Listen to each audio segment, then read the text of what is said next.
નમસ્તે મિત્રો, આજે આપની સાથે હું ફોરેન મરચા બનાવવાની એક અલગ જ વેરાયટી શેર કરવા જઈ રહી છું. આમ તો બેસનનો લોટ શેકી અને ભરેલા મરચા તો અવારનવાર બનાવીએ છીએ, પરંતુ એ મરચા લાંબો સમય સુધી સારા રહેતા નથી. આજે જે આપણે ભરેલ મરચા બનાવીશું તેને તમે 1 વીક સુધી ખાઈ શકો છો. તો ચાલો બનાવીએ ભરેલ મરચા. ભરેલ મરચા બનાવવા માટે મેં લીધેલ છે 15 નંગ લીલા મરચા. સૌપ્રથમ આપણે મરચા ભરવા માટેનો મસાલો તૈયાર કરીશું. તે માટે મેં લીધેલ છે 1.5 ટેબલસ્પૂન રાઈ કુરિયા તેમજ 1/2 ટેબલસ્પૂન જેટલા મેથીના કુરિયા. અહીં રાઈના કુરિયા મેઇન છે. મરચા સાથે રાઈના કુરિયાનો ટેસ્ટ ખૂબ જ સરસ આવે છે, માટે મેં રાઈના કુરિયાનું પ્રમાણ ચડિયાતું લીધેલ છે. સાથે જ એડ કરું છું 1 ટેબલસ્પૂન સૂકા ધાણા. ધાણાના ઓપ્શનમાં તમે ધાણાના કુરિયા પણ લઈ શકો છો. 1/4 ટેબલસ્પૂન જીરું, 2 નંગ લવિંગ તેમજ 8 થી 10 મરીદાણા. અહીં મેં રાઈ તેમજ મેથીના કુરિયા લીધા છે, જેના ઓપ્શનમાં તમે રાઈ અને મેથી આખા પણ લઈ શકો છો. સ્ટવની ફ્લેમ સાવ સ્લો સેટ કરી અને આને હળવું એવું શેકવાનું છે. શેકવાથી મસાલામાં રહેલો ભેજ દૂર થાય છે, જેથી આપણે બનાવેલી રેસીપી લાંબો સમય સુધી સારી રહે છે. તેમજ આ મસાલાને હળવા એવા શેકવાથી તેમાં અનેરો સ્વાદ અને સુગંધ આવે છે. હળવું એવું ડ્રાય રોસ્ટ થતાં હું સ્ટવની ફ્લેમ ઓફ કરી દઉં છું. 1-8 મિનિટની અંદર તો ડ્રાય રોસ્ટ થઈ જાય છે. સ્ટવની ફ્લેમ ઓફ કરી દીધા બાદ સાથે જ હું એડ કરું છું મીઠું સ્વાદ મુજબ, જે મેં 1/2 ટેબલસ્પૂન જેટલું લીધું છે. હળવા એવા ડ્રાય રોસ્ટ થતાં જ આ મસાલાને હું એક કન્ટેનરમાં લઈ લઉં છું, જેથી ઝડપથી ઠંડા પડી જાય. અહીં મસાલા શેકતી વખતે એ વાતનું ધ્યાન રાખવાનું છે કે માત્ર તેને ડ્રાય રોસ્ટ જ કરવાના છે. વધારે શેકાઈ જાય તો સ્વાદ નથી સારો લાગતો. તેમજ મસાલા શેકતી વખતે સ્ટવની ફ્લેમ સાવ સ્લો સેટ કરવાની છે, જેથી મસાલા દાજી ન જાય. આ મસાલા ઠંડા પડે ત્યાં સુધી આપણે મરચામાં કાપા મૂકી દઈએ. મરચામાં આ રીતે લાંબો કાપો મૂકવાનો છે.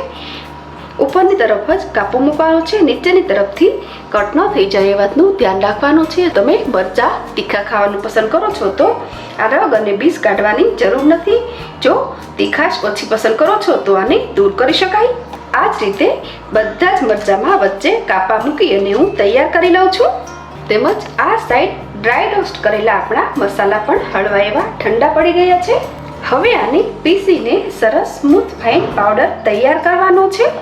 અહીં મેં ડ્રાય રોસ્ટ કરેલા મસાલાને સ્મૂથ વાટી લીધા છે. સાથે જ તેમાં એડ કરું છું ચપટી હિંગ. જો તમે હિંગ નથી ખાતા તો તેને સ્કીપ પણ કરી શકો છો. ચપટી હળદર, જે મેં 1/4 ટેબલસ્પૂનથી પણ ઓછી લીધી છે.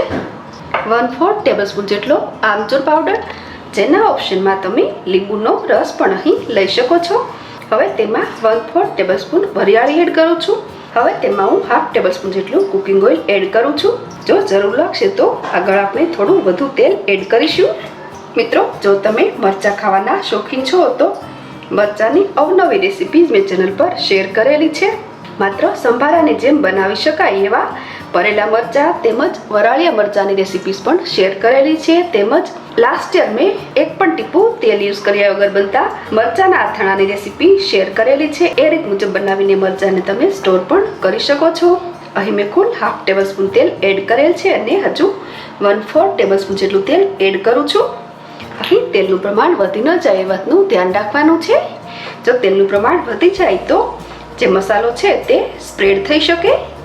અહીં આપણા મસાલાની કન્સિસ્ટન્સી પરફેક્ટ છે. મેં અહીં જે મરચાં લીધેલ છે તે લાંબા અને પાતળા છે, માટે એ હિસાબથી મેં આ મસાલો અહીં તૈયાર કરેલ છે. જો તમે ખોલર મરચાં લો તો મસાલાની ક્વોન્ટિટી વધુ તૈયાર કરવાની. જો આ મસાલો બચે તો તેનો યુઝ તમે સંભારા તેમજ શાકમાં કરી શકો. શાક અને સંભારામાં પણ આ મસાલો ખૂબ જ ટેસ્ટી લાગે છે. આ રીતે હળવા હાથે પ્રેસ કરી અને મરચાંમાં મસાલો ભરી દેવાનો છે, જેથી આગળની પ્રોસેસમાં આ મરચાંમાંથી મસાલો સ્પ્રેડ ન થાય. નેક્સ્ટ પ્રોસેસ માટે સેમ પેનમાં જ મેં 1/2 ટેબલસ્પૂન જેટલું કુકિંગ ઓઇલ લીધું છે. ઓઇલ સરસ ગરમ થાય એટલે તેમાં ભરેલા મરચાં મૂકીશું. અહીં સ્ટવની ફ્લેમ સાવ સ્લો સેટ કરવાની છે. મરચાંને શેલો ફ્રાય કરતી વખતે તેલના છાંટા ખૂબ ઉડે છે, માટે ઢાંકણ ઢાંકીને આ રીતે મિક્સ કરવાનું છે, જેથી દરેકે દરેક મરચાં પર તેલનું એક લેયર બની જાય, જેથી મરચાં સરસ ટેસ્ટી બને. ફરી ઢાંકણ ખોલી અને આ રીતે મિક્સ કરીશું. જેથી બંને સાઈડ મરચાં સારી રીતે ચડી જાય. જ્યારે મરચાંમાં મસાલો ભરવામાં આવે ત્યારે તેને હળવા હાથે પ્રેસ કરીને ભરવાનો, જેથી આ પ્રોસેસ વખતે મસાલો સ્પ્રેડ ન થાય. જો મસાલો વધારે સ્પ્રેડ થાય તો તે દાજી શકે છે, જેથી મરચાંનો ટેસ્ટ ખરાબ થઈ શકે. ધીમા તાપે આ મરચાંને શેલો ફ્રાય કરવાના છે. ખૂબ જ ઝડપથી આ મરચાં શેલો ફ્રાય થઈ જાય છે. હવે ઢાંકણ ખોલીને ચેક કરીએ. અહીં મરચાં ઉપર સરસ ડિઝાઇન ઉપસી આવેલી છે, તો સ્ટવની ફ્લેમ ઓફ કરી દઈએ. તેમજ આ મરચાંને હું સ્ટીલની પ્લેટમાં લઈ લઉં છું, કારણ કે આ મરચાં હજુ ગરમ છે. ઠંડા પડી ગયા બાદ આ મરચાંને રેફ્રિજરેટરમાં સ્ટોર કરી દેવાના છે. આ મરચાં 1 વીક સુધી ખરાબ થતા નથી, તો તમે આ રીતે જરૂરથી બનાવજો. સાથે તમારા અનુભવો મારી સાથે શેર કરજો. તેમજ મરચાં બનાવવાની મારી આ રીત સારી લાગે તો લાઈક, શેર અને સબસ્ક્રાઈબ જરૂરથી કરજો. ફરી મળીશું એક નવી રેસીપી સાથે. Thanks for watching.